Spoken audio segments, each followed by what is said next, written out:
கண்டிப்பாக வருது, நீ எல்லாம் முதலமைச்சரா? மக்கள் பதில் சொல்வார்கள். விஜயை வச்சு செய்த செல்லூர் ராஜு. மதுரையில் அதிமுக சார்பில் நடைபெற்ற பொதுக்கூட்டத்தில் கலந்து கொண்டு பேசிய முன்னாள் அமைச்சர் செல்லூர் ராஜு, விஜய் தமிழக வெற்றி கழகம் என்ற கட்சியை தொடங்கியுள்ள நிலையில் அவரை மறைமுகமாக விமர்சிக்கும் வகையில் பேச்சை தொடங்கினார். அதே நேரம் அவர் தனது பேச்சில் அதிகமாக திமுகவை விமர்சித்தார். செல்லூர் ராஜன் பேசுகையில், இப்போதெல்லாம் சும்மா நாளும் படம் ஓடினாலே அடுத்த முதலமைச்சர் என்று சொல்லிக்கொண்டே இப்போது உள்ள நடிகர்கள் வந்துவிடுகிறார்கள். எல்லாவற்றுக்கும் மக்கள் பதில் சொல்வார்கள்.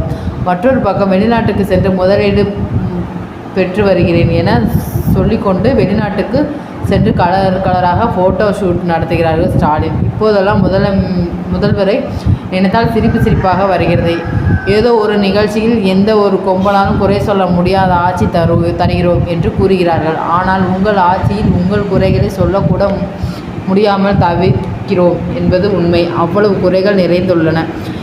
நிலைமை இப்படி இருக்கும்போது 2026ஆம் ஆண்டு சட்டமன்ற தேர்தலில் 200 தொகுதிகளுக்கு மேல் வெல்வோம் என்று சொல்லிக் கொண்டிருக்கிறார். ஆனால் பாருங்கள், 200 தொகுதிகளும் நிச்சயம் திமுக டெபாசிட் இழக்கும். திமுக என்ற கட்சியை சீக்கிரம் அழியப் போகிறது. இவர்கள் ஆட்சியை நடத்தவில்லை, சும்மா மக்களை ஏமாற்றி கட்சி நடத்தி வருகிறார்கள். மாற்றுத்திறனாளர் ஒருவர் கிரிக்கெட் கோப்பையை வென்றதாக அரசவையை ஏமாற்றுகிறார்கள். தகுதியில்லாத முதலமைச்சர் தேர்வு செய்தால் இப்படித்தான் நடக்கும் என்று ஆவேசமாக பேசினார் செல்லூர் ராஜு.